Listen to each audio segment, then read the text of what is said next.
So here's how you take your athletic conditioning to the next level with a method that most people don't do, but absolutely should be. Check this out. I talked about high intensity continuous training. It's called HICT, okay? And Joel popularized this a lot. And I wanted to take you through a circuit on how to do this. And first talk a little bit about, what it is and why you should use it.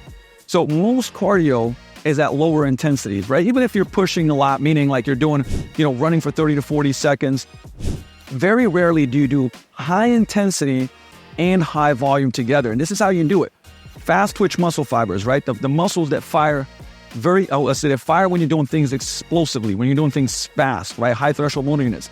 Very rarely get any type of endurance training. And this is a way to do it.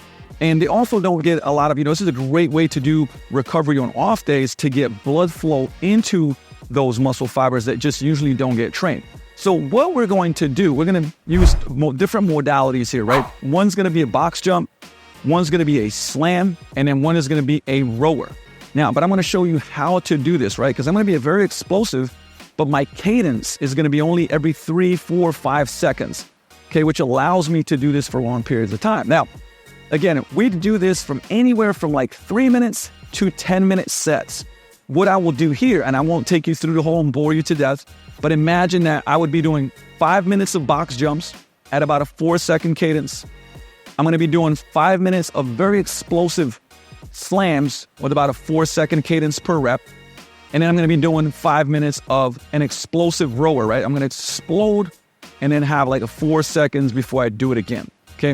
But I'm going to show you how this looks like on each one of these. I'll probably do about 30 seconds maybe on each one so you can get a feel for it. But again, I am trying to be maximally explosive and breathe, and then again, have that slower cadence so I can keep repeating this. And if you were just starting this off, you might start with 3 minutes on something like this, right? So I jump like explosively. Notice my cadence, right? 4, 3, 2, 1. Stepping down. And if you're losing your explosiveness, you can slow it down even more on the cadence part. Go every 5 seconds.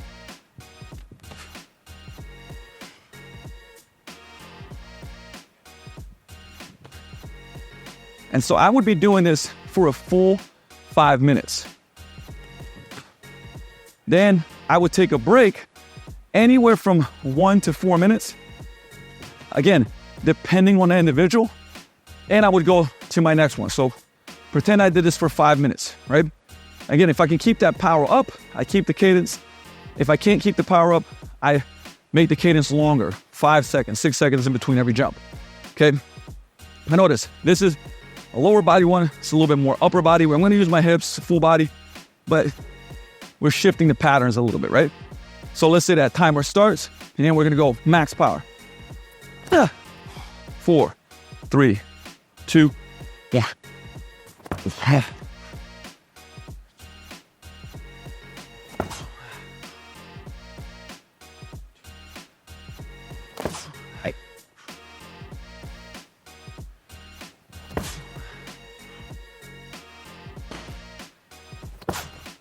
Right, and I would go through that for the full 5 minutes. Again, extending my cadence if I needed it to keep that power very, very high. Okay, then I take my little mini break, and from there, I'd go to the rower, again going for 5 minutes. Now notice that power that I'm creating every rep, if I start doing reps consistently or pushing the tempo, there's no way I can keep up that power, right? This is a way that I can keep my power up. And because of it, but we're going for a long duration, I'm actually able to train those, I would say, fast twitch muscle fibers for endurance, okay? So the difference here, if you look at me on a rower now, I'm gonna explode with what's great here that I can kind of see power output a little bit too, right? But I'm gonna explode on the reps that I'm going on, right? 1, 2, 3, 4.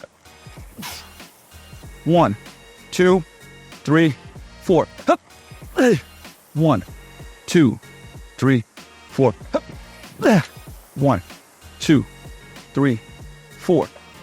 And I'd actually probably crank the intensity up on, it's at a 6 right now. I'd probably take it to 9 or 10.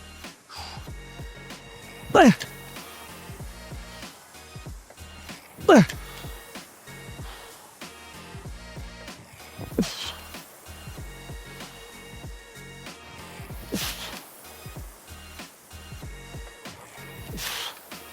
Right, so I'm keeping that intensity really, really, really high and cranking it up, okay?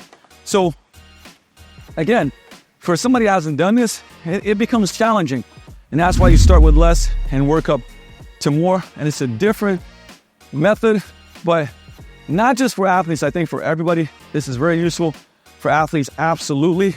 And a couple of the ways that I like to use this is actually doing it. Christian Thibodeau has talked about this a little bit, where before your dynamic effort days, so explosive weightlifting days in the gym, this is a great primer stimulus the day before.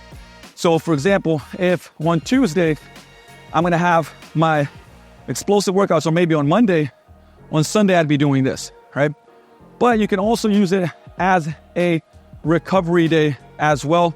So I'd use it on, again, after the lifting day, I might do something like this. Those are a couple of your options that are excellent. And you can also, on your explosive days, finish with this, right? So you got some options here. Neither of them is like bad or, it will supplement your training.